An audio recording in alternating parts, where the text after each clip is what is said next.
ngalan ng Ama, ng Anak at ng Espiritu Santo. Amen. Sumainyo ang Panginoon. At sumainyo rin. Mga kapatid, bakit ba kayo nabibigo minsan? Baka marahil nakikipag-unahan ka sa ibang tao. You don't need to compete with others. Yes, life is a race, but it is not a competition. Who is first? Who is better? Ang layunin ng karera ng buhay ay marating natin ang langit, ang makasama natin ang Diyos.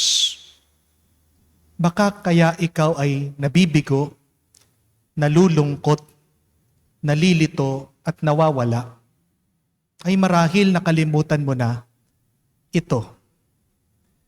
Hindi ka ginawa ng Diyos para lang magpakayaman. Hindi ka ginawa ng Diyos para maging mas sikat kesa sa iba. Hindi ka lang ginawa ng Diyos para magpakasarap. Opo, mahalaga ang mga bagay na yan. Pero pag nakalimutan mo ang tunay na layunin natin, na dapat tayong umuwi sa langit, talagang ikaw ay mahihirapan at ikaw ay mabibigatan. Walang nabibigo sa mga sumusunod sa kalooban ng Diyos. Pero siguradong mabibigo ka kung wala kang ibang sinusundan kung hindi ang sarili mo. Huwag kang titigil. Basta't manalangin ka sa Panginoon. Dahil ang mabuting balita, palaging sumasagot ang Diyos sa ating mga dasal. Matagal man siya bago siya sumagot sa iyo, o mabilis ang kanyang pagbigay ng kasagutan sa iyong problema. Ang mabuting balita, maririnig natin sa kwento, sa Ebanghelyo, palaging sumasagot ang Diyos sa ating mga hiling, sa ating mga dasal. Yan ang ating pag-asa. Yan ang ating pananampalataya. Kaya humingi pa tayo sa banal na misang ito ng tatag, ng tiyaga, ng pagpupursige na huwag sumuko na maniwala sa kabutihan ng Diyos. Sa mga pagkakataon na kung saan tayo ay nagduda, tayo ay sumuko na, tayo nawalan ng pag-asa, hilingin natin ang awa at pagpapatawad ng Diyos para tayo ay makita muli na karapat dapat makatanggap sa mga banal na misteryo. Inaamin ko Sa makapangyarihang Diyos at sa inyo mga kapatid, na lubha akong nagkasala sa isip, sa salita, sa gawa at sa aking pagkukulang. Kaya isinasamo ko sa mahal na Birheng Maria, sa lahat ng mga anghel at mga banal, at sa inyo mga kapatid, na ako'y ipanalangin sa Panginoong ating Diyos. kaawaan tayo na makapangyarihang Diyos. Patawarin tayo sa ating mga kasalanan. Patnubayan tayo sa buhay na walang hanggan. Amen. Panginoon, kaawaan mo kami. Panginoon, kaawaan mo kami. Kristo, kaawaan mo kami. Kristo, kaawaan mo kami. Panginoon, kaawaan mo kami. Panginoon, kaawaan mo kami. Manalangin tayo.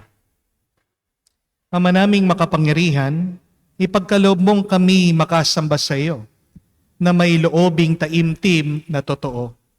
At kami rin naway magmahal sa aming kapwa-tao na may damdaming binubunsod ng iyong Espiritu sa pamamagitan ni Jesucristo, kasama ng Espiritu Santo, magpa sa walang hanggan. Amen.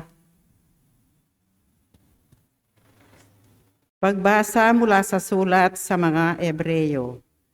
Mga kapatid, yamang naliligid tayo ng makapal na saksi, iwaksi natin ang kasalanan at ang anumang balakid na pumipigil sa atin. At tayo'y buong tiyagang magpatuloy sa takbuhing nasa ating harapan. Ituon natin ang ating paningin kay Jesus, na siyang pinagmulan ng ating pananampalataya. At siya rin nagpapasakdal nito. Dahil sa kagalakang naghihintay sa kanya, hindi niya ikinahiya ang mamatay sa krus. At siya'y ngayon nakaluklok sa kanan ng trono ng Diyos.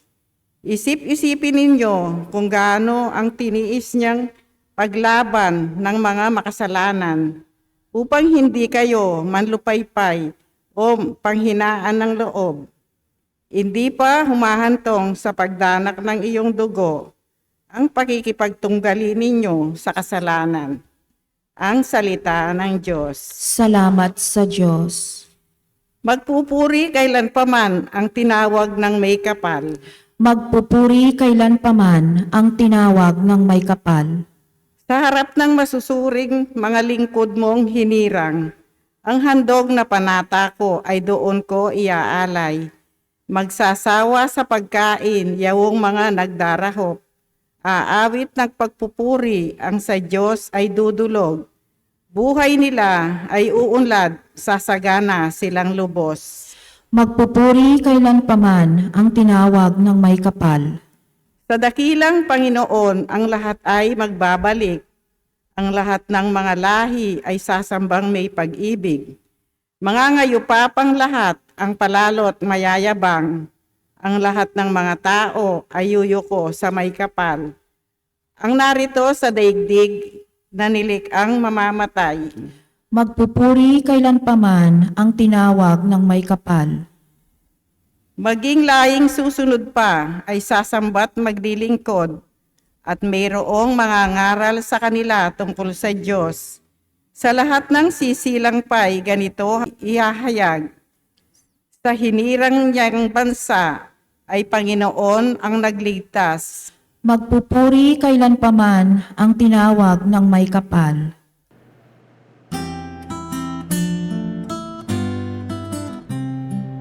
Alleluia, alleluia, alleluia, alleluia, alleluia, alleluia, alleluia, alleluia, alleluia, alleluia, alleluia, alleluia. Inako ni Jesucristo ang sakit ng mga tao upang matubos niya tayo. Aleluya, aleluya. Sumainyo ang Panginoon. At sumainyo rin. Ang mabuting balita ng Panginoon ayon kay San Marcos. Papuri sa iyo, Panginoon. Nung panong yun, muling tumawid si Jesus sa ibayo ng lawa ng Galilea. Nakasakay sa bangka, nasa baybay pa siya ng lawa, ay pinagkalipumpunan na siya ng maraming tao. Dumating ang isang lalaking nagngangalang Jairo, isang tagapamahala ng sinagoga. Pagkakita niya kay Jesus, siya'y nagpatira pa sa kanyang paanan. At ang samo, agaw buhay po ang anak kong dalagita. Kung maaari, sumama kayo sa akin at ipatong ninyo sa kanya ang inyong kamay upang siya'y gumaling at mabuhay. Sumama naman si Jesus at sinundan siya ng napakaraming taong nagsisiksikan. Ano pat halos maipit na siya. May isang babae roon na 12 taon nang dinudugo at lubhang nahihirapan. Marami ng manggagamot ang tumingin sa kanya at naubos na sa kakagamot ang kanyang ari-arian. Ngunit hindi siya napabuti kahit kaunti, bagkus ay lalong lumubha. Narinig niya ang sinasabi ng mga tao tungkol kay Jesus, kaya't nakipagsiksikan siya hanggat sa makalapit sa likuran ni Jesus. At hinipo niya ang damit nito, sapagkat sinabi niya sa sarili, mahipo ko lamang ang kanyang damit ay gagaling na ako. Biglang tumigil ang kanyang pagdudugo at naramdaman niyang magaling na siya. Naramdaman naman ni Jesus na may kapangyarihang lumabas sa kanya. Kaya't bumaling siya sa mga tao at nagtanong, sino ang humipo sa akin? Sumagot ang kanya mga alagad, nakikita ninyong nagsisiksikan ang napakaraming tao, Bakit itinatanong nyo kung sinong humipo sa inyo? Subalit patuloy na lumingon-lingon si Jesus. Hinahanap ang humipo sa kanya. Palibhasay, alam ng babae ang nangyari, siya'y nanginginig sa takot na lumapit kay Jesus. Nagpatira pa at ipinagtapat ang buong katotohanan. Sinabi sa kanya ni Jesus, "Anak, pinagaling ka ng iyong pananalig sa akin. Umuwi ka at ipanatag mo ang iyong kalooban. Lubusan ka ng magaling sa iyong karamdaman." Samantalang nagsasalita pa si Jesus, may ilan dumating mula sa bahay ni Jairo. "Patay na po ang anak niyo," sabi nila.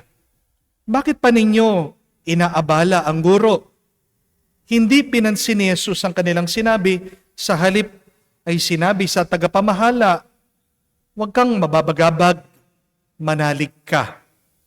At wala siyang isinama kundi si Pedro at mga kapatid na si Santiago at Juan. Nang dumating sila sa bahay ng tagapamahala, nakita ni Jesus na gulong-gulo ang mga tao. May mga nananangis pa at nananaghoy. Pagpasok niya, ay kanyang sinabi, "Bakit kayo nagkakagulo at nananangis? Hindi patay ang bata, natutulog lamang." Ngunit pinagtawanan siya ng mga tao. Pinalabas niya ang lahat maliban sa ama't ina ng bata at ang 3 alagad, at sila'y pumasok sa kinaroroonan ng bata. Hinawakan niya ito sa kamay at sinabi, "Talita kumi," nang ibig sabihin, "Ineng, sinasabi ko sa iyo, magbangon ka." Pagdakay bumangon ang bata at lumakad. Siya'y 12 taon na at namangha ang lahat. Mahigpit na pinabili ni Jesus na huwag ipaalam ito kanino man at inutos niyang bigyan ng pagkain ang bata. Mga kapatid, ang mabuting balita ng ating Panginoon. Pinupuri ka namin, Panginoong Hesukristo. Magandang araw po muli sa inyong lahat. Alam niyo po ba, kung babasahin niyo at bubuksan ang Biblia, makikita niyo dito nakasulat na ang sikreto para magtagumpay ka sa karera ng buhay. Kaya kung feeling mo na pag-iwanan ka na, nararamdaman mo, bigo ka, failure ka, kung malapit ka ng sumuko o nawawalan ka na ng pag-asa, kapatid, balikan niyo ang unang pagbasa dito sa sulat ni San Pablo sa mga Hebreyo. Hebrews chapter 12 verse 1. Nakasulat po dito ang 3 hakbang sikreto para matapos mo na matagumpay, na masaya, na payapa ang finish line ng buhay mo. Marami sa atin ang naglalakbay sa buhay. Maaaring natapos ang finish line, pero hindi sila matagumpay. Hindi po ba? Alam naman natin, hindi lahat ng mga sumasali sa karera ay nananalo. Not everyone who participates, who competes, wins. Pero hindi po ganyan ang kagustuhan ng Diyos. God wants all of us to win in the race of life. And what is the prize of our victory in this race? It is heaven. So remember this, my dear friends, these 3 steps so that you can successfully, happily, and peacefully finish the race of life. Number 1, listen to your cheering squad. Makinig ka sa mga nagpapalakas ng iyong loob. Kapatid, hindi mo matatapos ang karera ng buhay kung palagi ka na lang nakikinig sa mga naninira sa iyo. Amen? St. Paul says to us, we are surrounded by a cloud of witnesses. Sino po yung mga saksi na nasa langit? Sila po yung mga santo. Sila po yung mga banal. Sila yung mga nauna na sa atin, nagwagi, nagtiis sa mga iba't ibang pagsubok at problema ng buhay. Remember, my dear friends, that you are not alone in your race in this life. Hindi man natin nakikita ang mga santo, ang mga banal. Pero kung ikaw ay tunay na nananalig at naniniwala, alam mo, kasama sila na nananalangin para sa atin. The saints are praying for us, interceding for us. Gusto din ng mga banal na tayo'y magtagumpay. Gusto din ng mga santo tayo'y makarating sa langit. At yun yung pagkakaiba ng taong banal sa taong masama, hindi po ba? Ang taong banal, gusto niya mapabuti ka. Ang taong masama, gusto niya na mabigo ka. Amen?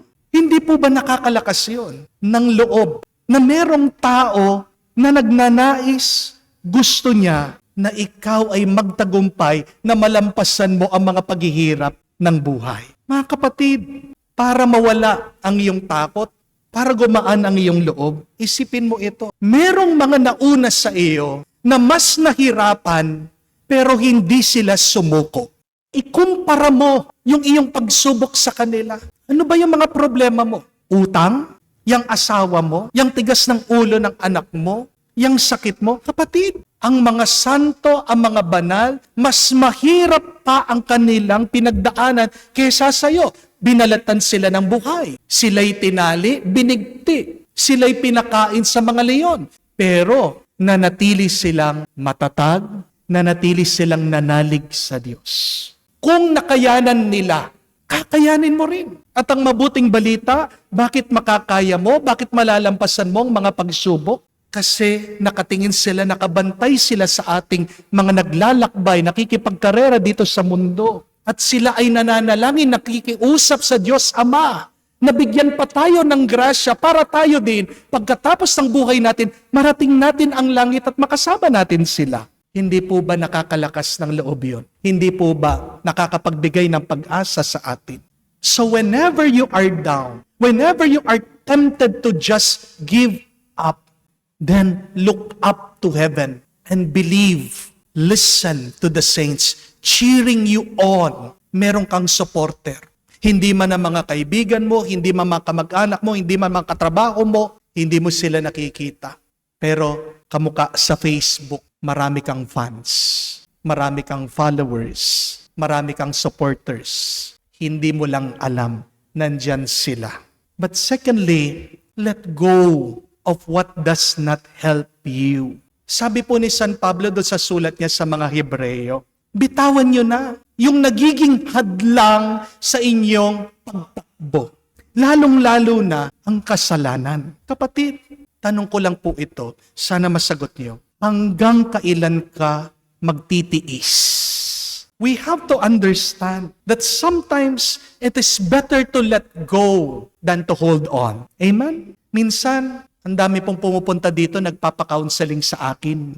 Napakalayo ng kanilang nilakbay. Napakalayo ng kanilang pinagmulan. Humihingi ng advice sa akin. Kapag sinabi na po nila yung kanilang problema sa akin, tinatanong ko usually, kailan pa nag-umpisa ang problemang ito? At alam niyo po, madalas ako'y nabibigla. Bakit? Kasi marami sa mga humihingi ng tulong po sa akin ng payo. Ang tagal-tagal na tinitiis, dinadala, pinagdadaanan, nararanasan itong kanilang mga problema.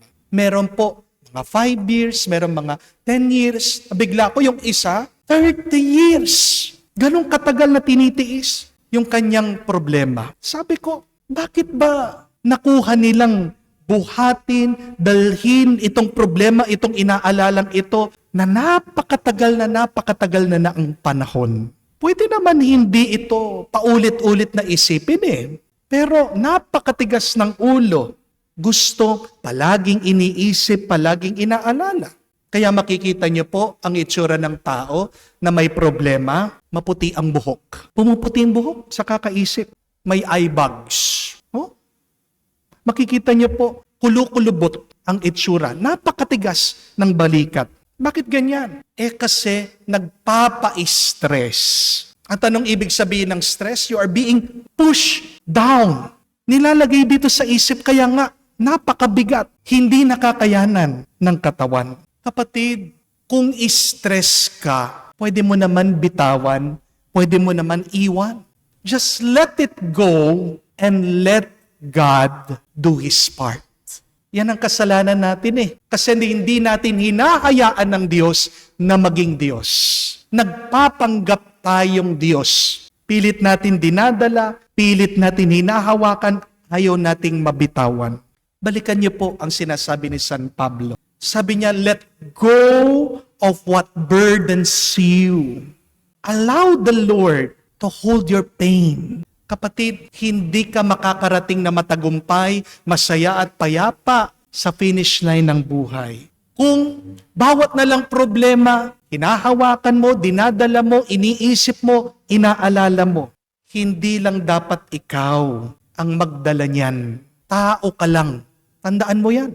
Di ba? Palagi naman natin sinasabi yan. Pero bakit mo pilit na dinadala ang hindi mo naman dapat dalhin at yung mga bagay na hindi mo namang kaya? Kung hindi mo kaya, kaya ng Diyos. Kaya nga Diyos siya eh. Kasi walang imposible para sa Kanya. Amen? Kung ang Diyos nagpatulong na magbuhat ng krus, ikaw pa kaya na tao? Yes, carry your cross, but not forever. Learn to let go of your crosses sometimes. Ang tanong ko po sa inyo, hanggang kailan mo dadalhin yung problema mo na hindi naman talaga nakakatulong sa buhay mo at nakakabuti sa iyong kaluluwa? Saan pwedeng ibigay? Saan pwedeng iwan muna ang nakakabigat sa atin? Nandiyan ang kamay ng Diyos. Kaya nga, sabi ni San Pedro, cast all of your anxieties to Him. Pangatlo at kahuli-hulihan, fix your eyes on Jesus. St. Paul says, fix your eyes on Jesus, the perfecter of our faith. Ganda po, no? Hindi magiging buo, hindi magiging kompleto, hindi magiging malakas at matatag ang iyong pananampalataya habang hindi ka nakatingin at nakatitig sa Diyos. Saan ka nakatingin? Di ba madalas sa pera, paano ako kikita? Saan ka nakatingin? Sa mga pagnanasab, gusto ko ng bagong bahay, gusto ko niyang bago sasakyan, gusto ko mabayaran ang aking mga utang. Masama po ba yun? Hindi. Saan ka nakatingin? Gusto kong gumaling. Masama po ba yun? Hindi. Pero bago mo makuha mga bagay na yan, kapatid, ibaling mo ang tingin mo kay Jesus.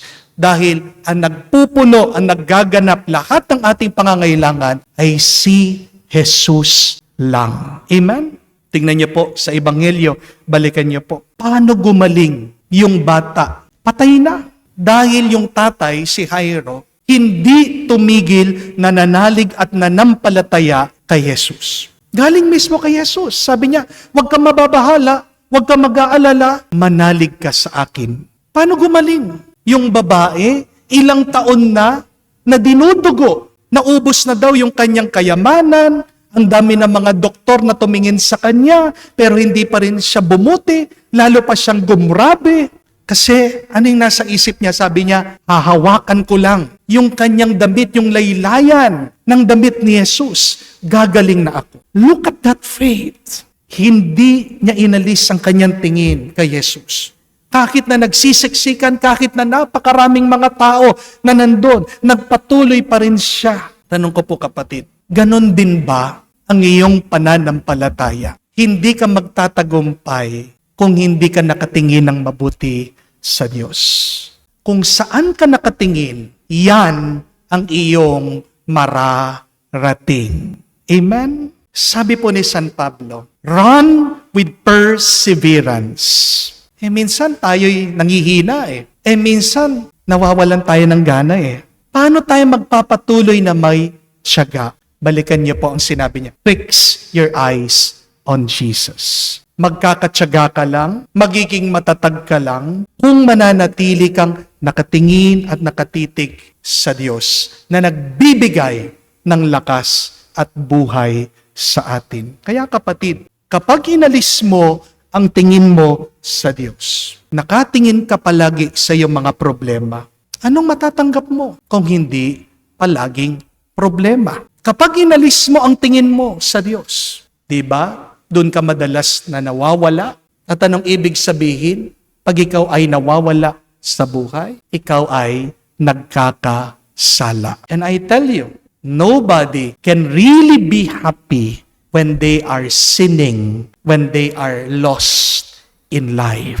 Amen? The more that you look at your problems, the stronger your problems become. But the more that you look at Jesus, the stronger your faith becomes. And with that strong faith, it can help you to win the race of life successfully, peacefully, and joyfully. Anong finish line ng buhay mo? Yang mawala na ang sakit mo, ang guminhawa na ang iyong nararamdaman, yung magkaroon na kayo ng anak, yung wala ka nang inaalalang binabayaran na utang buwan-buwan, yung magkasundo kayo ng asawa mo, yung maging maayos lang, payapa ang buhay niyong magpapamilya, yung magkaroon ka ng peace of mind. Mabuti at maganda ang mga finish line na yan, mga kapatid. Pero wag nating kalimutan, naghihintay ang langit para sa atin. Paano mo malalampasan ang mga pagsubok ng buhay? Paano ka magtatagumpay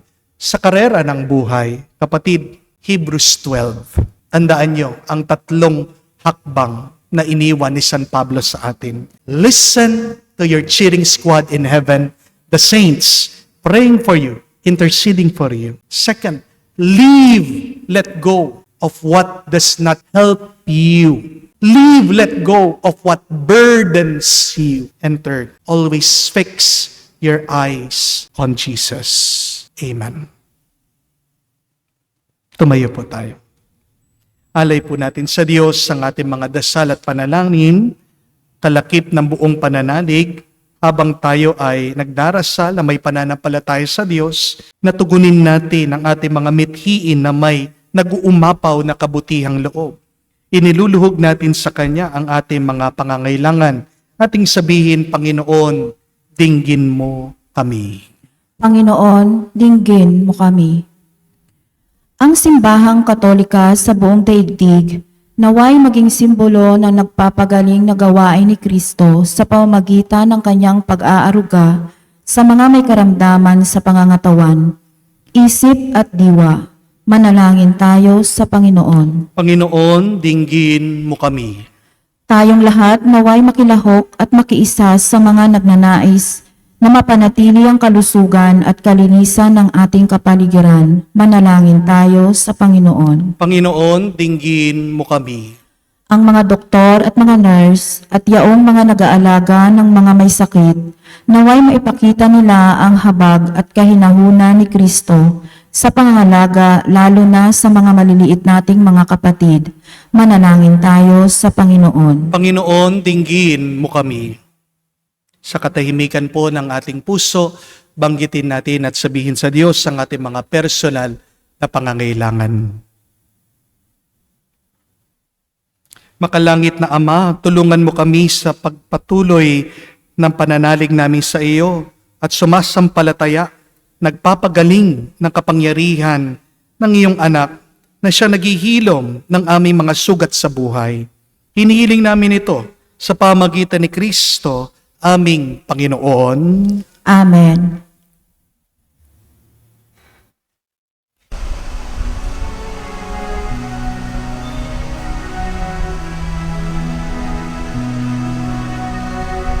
Aming ating alay na ito, ang tinapay na nagmula sa pagpapala mo.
Manalangin kayo mga kapatid para ng ating mga paghahain ay kalugdan ng Diyos amang makapangyarihan.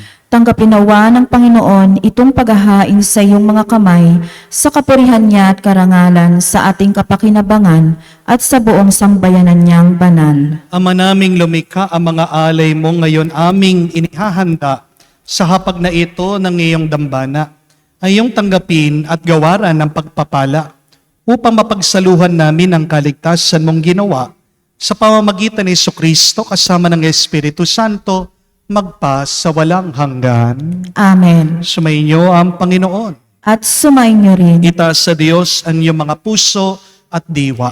Itinaas na namin sa Panginoon. Pasalamatan natin ang Panginoong ating Diyos. Marapat na siya ay pasalamatan. Ama naming makapangyarihan, tunay nga marapat ikaw ang aming pasalamatan.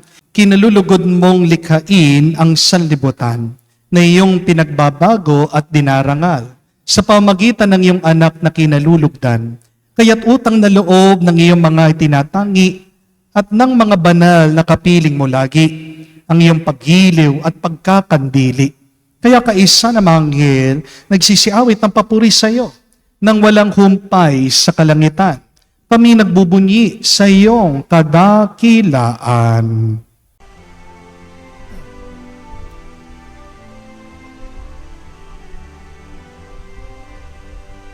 Santo, Santo, Santo, Panginoong Diyos ng mga hukbo, napupuno ang langit at lupa ng kadakilaan mo. Hosana, Hosana, sa kaitaasan, pinagpala ang naparirito sa ngalan ng Panginoon. Hosana, Hosana, sa kaitaasan. Hosana, Hosana, sa kaitaasan.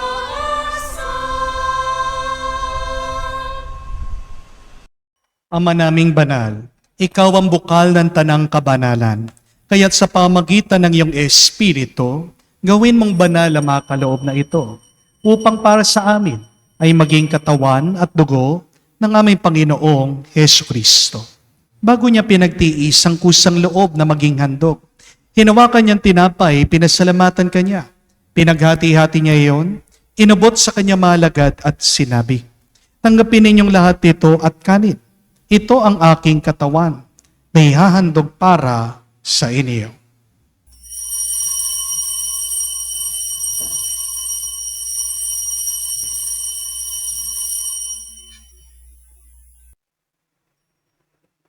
Gayon din naman, matapos ang hapunan, hinawakan niya ang kalis. Muli kanyang pinasalamatan. Inabot niya ang kalis sa kanya malagad at sinabi, "Tanggapin ninyong lahat ito at inumin.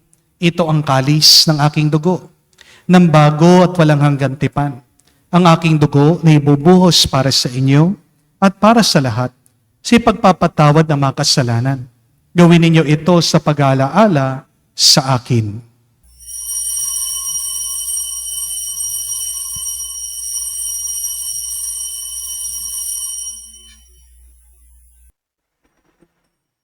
Ang misteryo ng pananampalataya. Aming ipinahayag na namatay ang iyong anak, nabuhay bilang Mesiyas at magbabalik sa wakas para mahayag sa lahat. Ama, ginagawa namin ngayon ang pag-alaala sa pagkamatay, muling pagkabuhay ng iyong anak. Kaya tinialay namin sa iyo ang tinapay nagbibigay buhay at ang kalis na nagkakaloob ng kaligtasan. Kami nagpapasalamat dahil kami yung minarapat na tumayo sa harap mo para maglingkod sa iyo. Sinasamo namin kami magsalo-salo sa katawan at dugo ni Kristo ay mabuklod sa pagkakaisa sa pamamagitan ng Espiritu Santo. Ama, lingapin mong iyong simbahan, laganap sa bundigdig. puspusin mo kami sa pag-ibig. Kaisa ni Francesco ang aming Papa, Florentino aming Arsobispo, at ng Tanang Kaparian. Alalahanin mo rin ang aming mga kapatid na nahimlay, may pag-asang sila'y muling mabubuhay. Gayon din naman lahat ng mga pumanaw. Kawan mo't sila't patuloyin sa iyong kaliwanagan. Kawan mo't pagindapatin kaming lahat na makasalo sa iyong buhay na walang wakas. Kaisa na mahal na Birhen Maria, Ina ng Diyos. Kaisa ni San Jose, ang kanyang malwalhating esposo. Kaisa ng mga apostol at lahat ng mga banal na namuhay dito sa daigdig na kalugod-lugod sa iyo. May pagdiwang nawa namin ang pagpupuri sa ikararangal mo sa pamamagitan ng iyong anak, aming Panginoong Heso Kristo. Sa pamamagitan ni Kristo, kasama niya at sa Kanya, ang lahat ng parangal at papuri ay sa iyo, Diyos Ama, makapangyarihan, kasama na Espiritu Santo, magpasawalang hanggan. Amen, amen, amen. Sa nakakagaling na utos sa turo ni Jesus sa Panginoon natin na Diyos, ipahayag natin ng lakas, loob.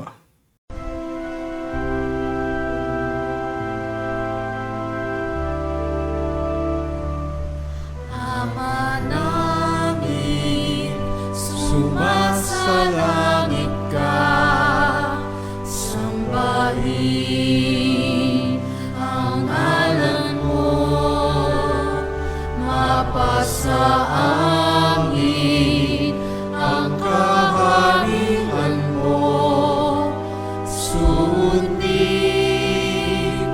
ang loob mo dito sa lupa para lang sa langit. Bigyan mo kami ngayon ng aming kakanin sa araw-araw,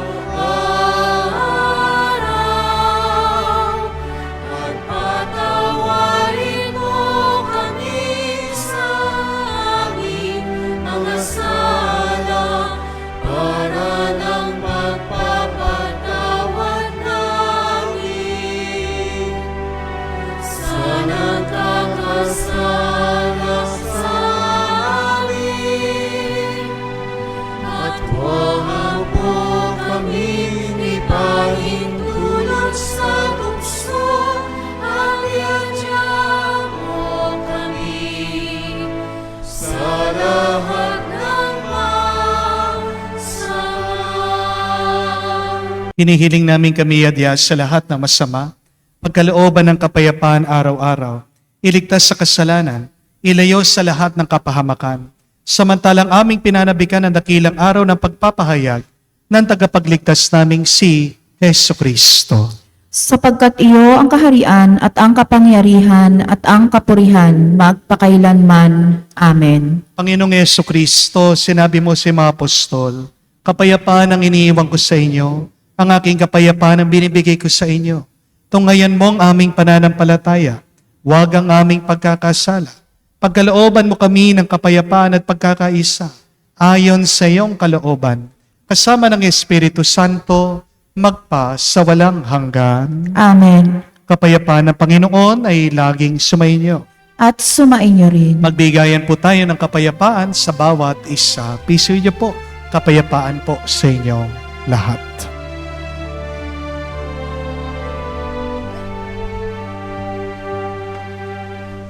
Kordero ng Diyos na nag-aalis ng mga kasalanan ng sanlibutan, maawa ka sa amin.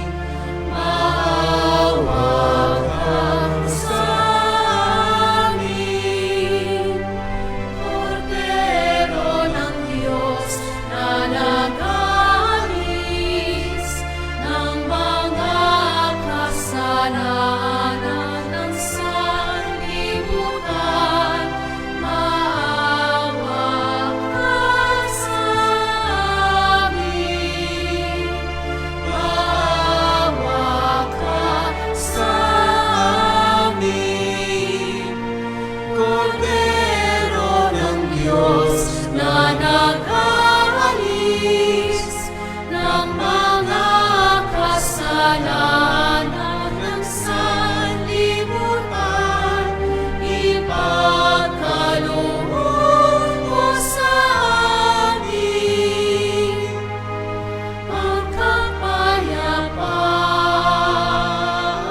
Mga kapatid, naririto ang ating Panginoong Yesukristo, ang Kordero ng Diyos.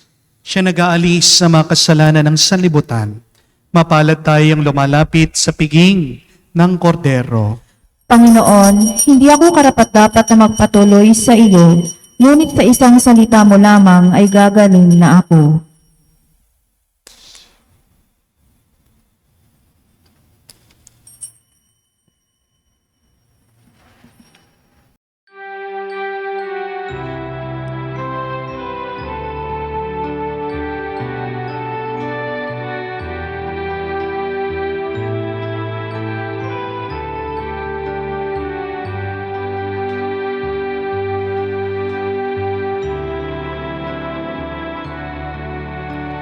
Alam mong pagkatao ko, wala akong matatago. Alam mong aking isipan, alam mo ang lahat ng ginagawa ko, O Diyos. Gabayan mo ko, Diyos, sa buhay na ito. Ilapit mo ako sa pagmamahal mo. Dalhin mo ko, Panginoon, sa kalangitan. Buhay kasama mo.